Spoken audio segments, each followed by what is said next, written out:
গম্ভীর প্রথমে দেখি। আচ্ছা, গুড ইভিনিং আমার বন্ধুরা।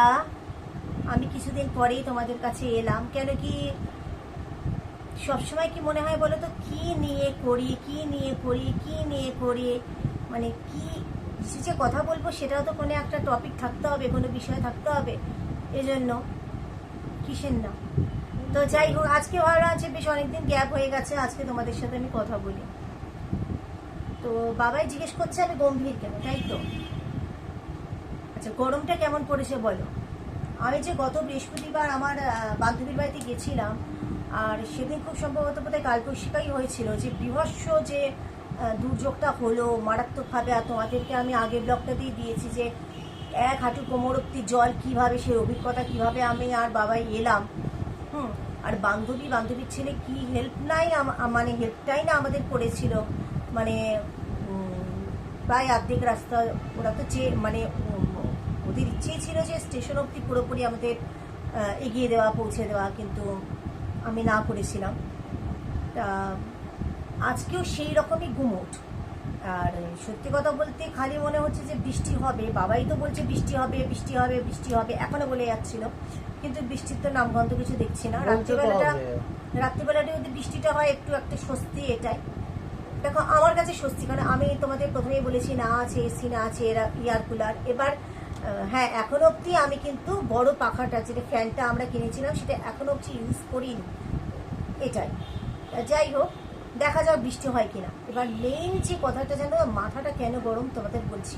ঠিক গরম বলতে পারো না, মানে ঠিক কেমন একটা, মানে গরম না হলে কি, গরম না হলে মানে কি বলতো, ঠিক ভাল লাগছে না। জিনিসটা কি বলতো, একটা জিনিস সবসময় লক্ষ্য করেছি। হ্যাঁ হ্যাঁ, ওই খ্যাসখ্যাসে রাখছে। চুপ কর না তুই। হ্যাঁ, তো সেটা বলতে দে, কেন তুই জানিস, আমাকে বলতে দে। এবার আমি একটা জিনিস কি দেখো তো লক্ষ্য করেছি, শুধু আমি বলে না, আমার বাড়ির সবাই। দেখো, বাবাইকে তোমরা জিজ্ঞেস করো, তোমাকে জিজ্ঞেস করতে পারবে না, মানে বাবাই তোমাদের বলবে।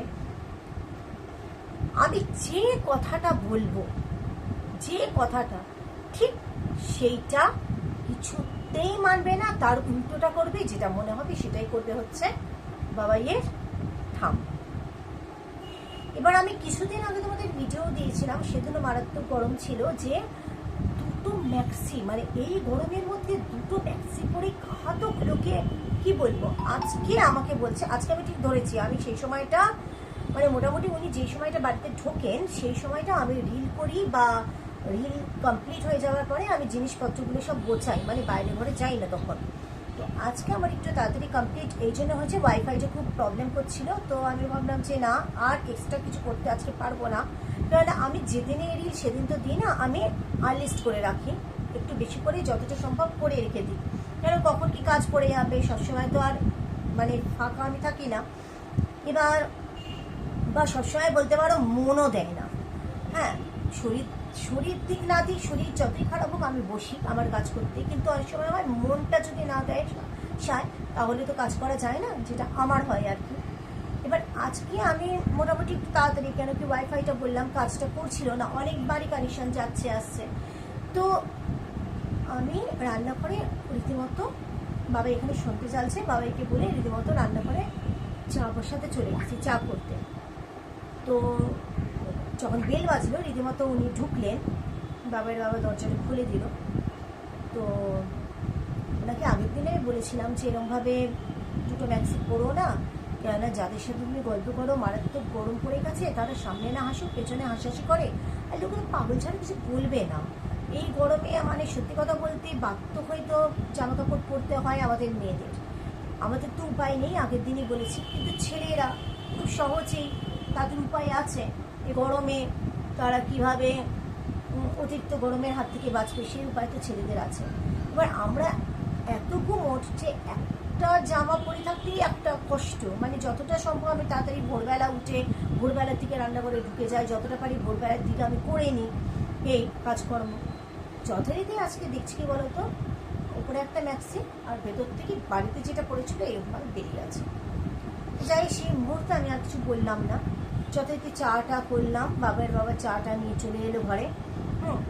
তো তো আমি ওনাকে শুধু এটাই বললাম যে তোমাকে তো আমি বলেছি যে নিচে যখন তুমি যাবে তখন কি করতে তোমায় আমি বলেছি, তো কিছুই না। উনি আমাকে বলে যাচ্ছে কি বলতো, হাতা নিয়ে যাবো না। হাতা নিয়ে যাবে মানে তুমি নিজে গল্প করতে যাবে, কি নাড়াচ্ছিস স্যার না। তুমি তুমি নিচে গল্প করতে যাবে, হাতা নিয়ে যাবে কেন? ঠিক আছে, তো যাই হোক, হাতা নিয়ে কি করতে যাবে? তো বললো না আমি গল্প করলাম, আড্ডা মারলাম বলে যাচ্ছে না। শোনো, তোমাকে ফার্স্ট কথাই এটাই আমি বলছি, এসব শোনার দরকার নেই। তুমি কী করছো, কি নিয়ে যাবে কি না নিয়ে যাবে, তোমাকে আমি কদিন আগে বলে দিয়েছিলাম, অনেকবার করে বলেছিলাম আমি যে দুটো ম্যাক্সি পরবে না, ইনার আছে সেটা পরবে, দুটো ম্যাক্সি পরবে না। বলছে দেখা যায় না, আরে আমি তো দেখতে পেলাম এখান থেকে বেরোনো আছে ম্যাক্সিটা। তো তুমি প্রমাণিত হয়ে গেছো অলরেডি, বা প্রমাণ করতে চাও তুমি, তোমার মাথা সুস্থ নয়, কিন্তু এটা তার সাথে প্রমাণ করে ফেলছো যে আমরা একটা পাগল ফ্যামিলিতে বিলং করি। হ্যাঁ, তো কেন না বলছে যে ওখানে হাওয়া দিচ্ছিল, মানে এত যখন হাওয়া তোমার, প্রথম কথা আজকে তো মারাত্মক গুমট, আজকে একটুও হাওয়া নেই। যেদিন আমি বান্ধবীর বাড়িতে গিয়েছিলাম যেমন ওয়েদার ছিল, আজকে সেই জিনিসটাই হচ্ছে, আজকে একটুও হাওয়া নেই। তো তোমার যখন এত হাওয়া লাগে, ওনার নাকি ঠান্ডা হাওয়া বয়, উনি নাকি নিচে বসেন, ঠান্ডা হাওয়া বয়ে যায়, ঠিক আছে। আমি বললাম তাহলে এত ঠান্ডা হাওয়ার মধ্যে তোমাকে নিচে না যাওয়ার দরকার আছে কি, ঠান্ডা লেগে যাবে। আর বলছে না ফুরফুরে হাওয়া, ফুরফুরে হাওয়া আর ঠান্ডা হাওয়ার মধ্যে পার্থক্য আছে। তো আমি বললাম যে দুটো ম্যাক্সি পরার মতো তো অবস্থা নয়, কিন্তু দুটো ম্যাক্সি তুমি পরছো আমার দেখেই কেমন একটা লাগছে, ঠিক আছে। অথচ সকালবেলা কখনো কখনো যদি বৃষ্টি নামে, মানে সেদিন যেমন বৃষ্টি নেমেছিল, ওনার কথা নিয়ে বার্তা নিয়ে আমাদের ঘরে কেউ পাখা চালাচ্ছে না, ওয়েদার ঠান্ডা হয়ে গেছে, উনি পাখার নিচে কিন্তু পাখা চালিয়ে বসে আছেন। ওনার যত ঠান্ডা লাগে বাইরে, ভেতরটা ওয়েদার গরম, তাই গরম লাগে ওনার ঘরের ভেতরটা। এতবার বললাম, কালকে ও আমাকে বললো ঠিক আছে কালকে আমি তাহলে দুটো ম্যাক্সি পরবো না। কালকে না, কালকে থেকে তো আমি দুটো ম্যাক্সি পরবো না, কারণ এগুলো তো সামনে কেউ হাসবে না, পেছনে হাসি।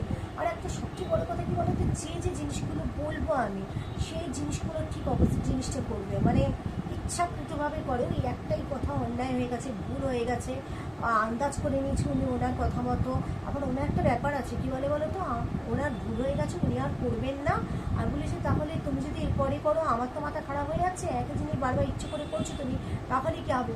মানে কি বলো তো, আমার ভুল হয়ে গেছে, অন্যায় হয়ে গেছে, আমি তোকে ক্ষমা করে দিলাম। হ্যাঁ, ভুলটা উনি করছেন, অন্যায়টা উনি করছেন, ক্ষমা উনি আমায় করছেন।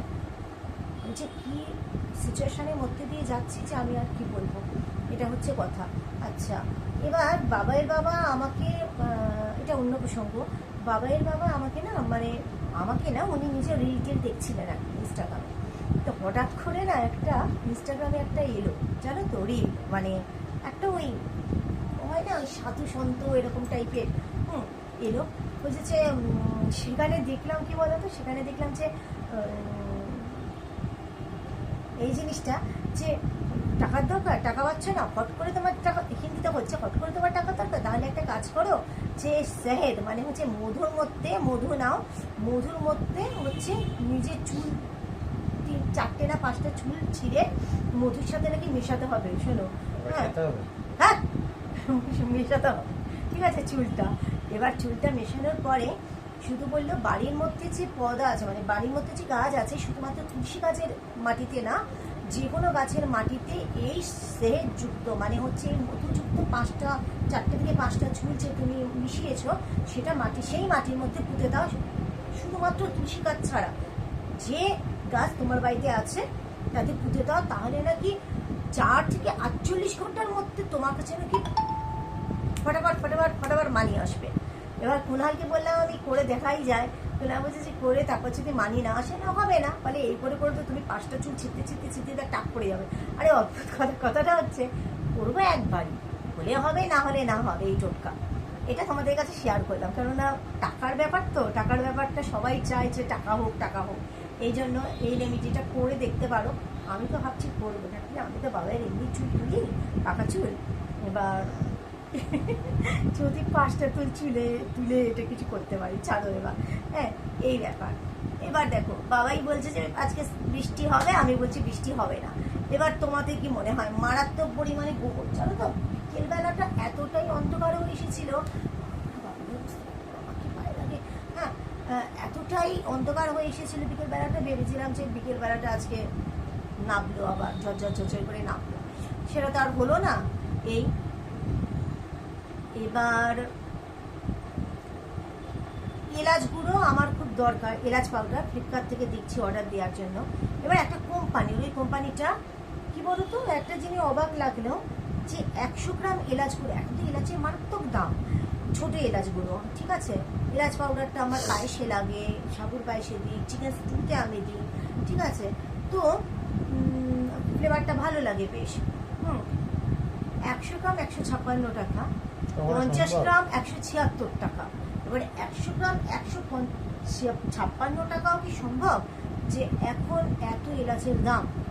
এবার তাও বাবার বাবা বললো যে 50 গ্রামটা এত বেশি দেখাচ্ছে কেন 100 গ্রামের তুলনায়, মানে 100 গ্রাম 156 আর 50 গ্রাম দেখাচ্ছে 176, ঠিক আছে। তো তাও আবার অর্ডার করতে গেল, তারপর কিন্তু অর্ডার নিচ্ছে না। যাই হোক, কিন্তু এলাচগুলো আমার লাগে আর কি। ছোট এলাচ গোটা কিনেও তোমার ইয়ে করা যায়, কিন্তু গোটা এলাচের তো ভালো দাম, এই জন্য একবারে কিনে নিয়ে আমি কিনে নিলে অনেকদিন চলে, এটাই। যাই হোক, আর একটা কথা তোমাদের বলবো, আজকে অনেক দিন পরে জানো তো আমার একটা গানের চ্যানেল আছে, সেই চ্যানেলটা আমি মাত্র 3টে গানে রেখেছি, সবই ডিলিট করে দিয়েছি। তো ওইটার মধ্যে একটা রবীন্দ্রসঙ্গীত আছে সেটাতে আমার বাবা যখন চলে গেলেন 2019-এ, ওই গানটা আমি গিয়েছিলাম আর কি, যখন করবেন আমার পায়ের চিহ্ন। তা দেখতে দেখতে জানো তো ওখানে দেখলাম অনেকের অনেক কমেন্ট আছে। তার মধ্যে আমি আমার দিদির কমেন্টটা দেখলাম। একটা লিখেছিল যে অসাধারণ, আর একটা লিখেছিল যে কোনো ভাষা খুঁজে পাচ্ছি না। গানটা যে আমি গিয়েছিলাম, তো তারপর আবার কি মনে হলো, আমার সেই মুহূর্তে আমার দিদির মেসেজটা দেখার পর না মনটা তখনই আমার খুব খারাপ হয়ে গিয়েছিল। কেননা তখন মনে হচ্ছিল এই সময়টা তো আমার দিদি ছিল, দিদি আমাকে মেসেজটা করেছিল, আজ তো আমার দিদিটা আর নেই। তারপরে তো এই গানটা শুনতে শুনতে এমনি খুব দুঃখের গান, যখন করবেন আমার পায়ের চিহ্ন এই বাটে, খুব কাঁদছিলাম। কারণ ওখানে আমার বাবার ছবি ছিল, মায়ের ছবি ছিল, বাবা মার সাথে আমার ছবি ছিল। তো খুব কাঁদছিলাম ওই অ্যালবামটা দেখতে দেখতে। তারপর কি যেন মনে হলো, আমি না আমার দিদির চ্যানেলটাতে না ক্লিক করলাম, দেখলাম যে দেখি তো কোনো সাবস্ক্রাইবার আছে কিনা, কোনোদিন কিছু পাঠিয়েছে কিনা। এবার তারপর দেখলাম কি বলতো, কোনো সাবস্ক্রাইবারও নেই, কিন্তু ভিউ চ্যানেলটা যখন আমি ক্লিক করলাম তখন দেখলাম ওখানে ওর একটা ভিডিও। এখন ভিডিওটা তো দিদি ছাড়েনি, দিদি যখন অ্যাপোলো হসপিটালে অ্যাডমিট ছিল, সেটা হচ্ছে যখন ষষ্ঠীর দিন অ্যাপোলোতে আবার অ্যাডমিট হলো, তার আগের ঘটনা এটা। একটা মানে লাস্টের আগের বারটা যখন ভর্তি হয়েছিল, সেই সময়টা ওকে যে বাচ্চা মেয়েটা দেখতো নার্স, সে ওই ভিডিওটা বানিয়েছিল, জানো তো, সে ওই ভিডিওটা বানিয়েছিল। তো সেই ভিডিওটা মানে আমি দেখার পরে দিদি হাসছে, শর্ট, খুব কেঁদেছে, আমি খুব কষ্ট হচ্ছিল। কারণ আমি যখন দিদি দেখলাম যে সাবস্ক্রাইবার দিদি আমার, এবং দিদি আমাকে মেসেজ পাঠিয়েছে, খুব দিদিকে দেখতে ইচ্ছে হচ্ছিলো। হঠাৎ করেই দেখলাম দিদির ভিডিওটা এত দিন পর, মানে দিদি চলে গেছে 2024-এর 21শে অক্টোবর, কিন্তু এতদিন পর আমি আমার দিদির ভিডিওটা পেলাম। এই মানে আমার আজকে কোনো ভাষা ছিল না, খুঁজে পাচ্ছিলাম না, খুব কেঁদেছি। বাবাই তো ওই ঘরে পড়তে গেছিলো, পড়ছিল ওই ঘরে, যখন এলো দেখছিল হাওয়া করে কাঁদছি, এত মনটা খারাপ হয়ে গেল না, খুব মনটা খারাপ হয়ে গেছিল গো। কেন কি সময় চলে যাচ্ছে, সময় তো কখনো থেমে থাকে না, কিন্তু কখনোই এই জিনিসটা এখনো অব্দি আমার কাছে এলো, জিনিসটা করতে পারো মনে হয় হয়নি, আমার দিদি এখনো আছে এরকম মনে হয়। কিন্তু যখনই মনে হয় না না না এটা তো বাস্তব, আমার দিদি তো আর নেই, মনটা কেমন ভার হয়ে যায় গো। জানো, সেদিন আবার ভোরবেলা অদ্ভুত একটা বলে না ভোরের স্বপ্ন সত্যি হয়, সেদিন আমার ভোরবেলা একটা অদ্ভুত স্বপ্ন দেখলাম। দিদি আমাকে বলছে, আমি দিদিকে বলছি দিদি তুই অত চিন্তা করিস না, দেখি তোর আগে আমি চলে যাবো। দিদি বলছে না রে, আমি যাবো তোর আগে। কেন যে এই স্বপ্নটা দেখলাম, যখন চোখটা খুললো বাথরুমে গেলাম, তখন আমি তখন এই স্বপ্নটা চিন্তা করে তখন দেখলাম যে আমার দিদিটা তো নেই। আমি এরকম স্বপ্ন হঠাৎ করে দেখলাম কেন? যাই হোক, মনে বড় আঘাত দিয়ে চলে গেল, অনেক কষ্ট পেয়ে চলে গেল। বলে না যে পড়ে থাকে তার সেই কষ্ট পায়, এটাই। যাই হোক, এবার আমার ভবিষ্যৎ কি, আমার ওর তো অনেক স্বপ্নই, প্রায় কোনো স্বপ্নই বলতে পারো সফল হলো না, সব স্বপ্নগুলোই ওর অসম্পূর্ণ থেকে গেল। এবার আমার কি হয়, আমার ভবিষ্যৎ কি, সেটা তো আমি আর কিছু জানি না। দেখি এবার জ্যৈষ্ঠী মতো রীতিমতো খাচ্ছি। জ্যৈষ্ঠী মতো খাওয়ার পরে থেকে গলাটা আগের থেকে একটু ঠিক হয়েছে আমার, খুব যে ঠিক হয়েছে তা না। ওপরের যে মানে যে স্পিচগুলো সেগুলো আমি সেভাবে এখনও উঠাতে পারছি না। দেখি জ্যৈষ্ঠমধুতে বলে হচ্ছে কাজ দেয়, তো জ্যৈষ্ঠমধু আমি দেখবে তোমরা রিল করতে করতে জ্যৈষ্ঠমধু আমি মুখের মধ্যে দিয়ে নিই, এটাই। যাই হোক, কী বা তোমাদের সাথে আর এক্সট্রা কী বলবো, এটাই। আজকে ওয়েট নিয়েছি সেটাও বলছি। আজকে ওয়েট নিয়েও দেখলাম যে একই আছি আমি, একটুও বাড়িনি একটুও কমিনি। অথচ কিন্তু দুপুরবেলা বলতে পারো দুপুরবেলা কিন্তু দুধ কমপ্লেক্সেই চলে গেছি। সকালবেলা এখন অনেকদিন ধরে যে ফলওয়ালা ভাইটা আসে সে আসছে না, তরমুজ খাওয়া হচ্ছে না।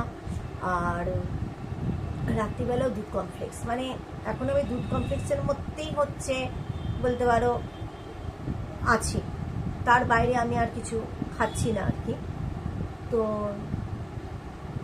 এটা ঠিক যে তরমুজটা খাচ্ছিলাম, তরমুজে কিন্তু ওয়েটটা কমছিল। এবার কালকেও যদি ওই ভাইটা না আসে আমাকে বাইরে থেকে তরমুজ আনতে হবে, কারণ তরমুজে সত্যিকারে ওয়েট কমে। আর কি বলবো, তা বাবাই কিছু বলবি? একটা গান গাই, শোন, চল আমরা ছোট্ট খোকা বলি শোনাটা করে নিই আমরা। ছোট্ট খোকা বলি শোনো, কাছে এসো ভাই, লেখা পড়া শিখে তোমার মানুষ হওয়া চাই। ছোট্ট খোকা বলি শোনো, কাছে এসো ভাই, লেখা পড়া শিখে তোমার মানুষ হওয়া চাই। ছোট্ট ছিলেন এই দেশেতে বিশ্বের কবি, শিশু ছিলেন তোমার মতোই বীর নেতাজি। বিদ্যাসাগরে দেশেতে জন্মেছিলেন ভাই, লেখা পড়া শিখে তোমার মানুষ হওয়া চাই। সারাটা দিন ছুটোছুটি খেলাধুলার ধুম, সন্ধে হলে নেমে আসে চোখে তোমার ঘুম। এবার পরীক্ষাতে তোমার প্রথম হওয়া চাই, এবার পরীক্ষাতে তোমার প্রথম হওয়া চাই। লেখা পড়া শিখে তোমার মানুষ হওয়া চাই। তো বাবায়ের তো এখন আর লেখাপড়ার ব্যাপারটা সেভাবে নেই, এখন দিচ্ছে হচ্ছে পরীক্ষাগুলো, হচ্ছে চাকরির পরীক্ষাগুলো। খুব সত্যি বলছি যে টেনশানে আছি, সামনে যে রেজাল্ট বেরোবে। প্লিজ তোমরা প্রে করো যেন আমার এই গুলগুলিটার হ্যাঁ ভালো কিছু একটা হয়েছে। তোমরা আশীর্বাদ করো, সেটা আমি জানি, অনেকেই কমেন্টে লেখো আমাকে, অনেকে আশীর্বাদ করো, তোমরা আশীর্বাদ করো, এটাই বলবো। তোমাদের আশীর্বাদ আমার কাছে কাম্য, একান্ত কাম্য, কেননা তোমরা আমার খুব আপনজন, প্রিয়জন, ভালোবাসার মানুষ। তো পাশে থেকো, সাপোর্ট করো। আবারও বলছি, তোমাদেরকে কোনো রকমের জোর করতে পারি না, শুধুমাত্র রিকোয়েস্ট করতে পারি। তো অবশ্যই পাশে থেকো। আর অবশ্য আর একটা কথা, আমাকে যদি কেউ সাপোর্ট করো, তার যদি চ্যানেল থাকে আমি কিন্তু তাকেও সাপোর্ট করি। তো প্লিজ আমাকে সাপোর্ট করো, এটাই বলবো। আর সামনের দিকে এগিয়ে নিয়ে যেতে সাহায্য করো। আর তোমরা সুস্থ থাকো, ভালো থাকো, অবশ্যই সাবধানে থাকো, আর হাসি খুশি থেকো। আজকের মতো ভিডিওটা আমি এখানে শেষ করলাম। তো আজকে আসছি আমরা, কেমন, গুড নাইট এখানেই দিয়ে, লাভ ইউ, টাটা।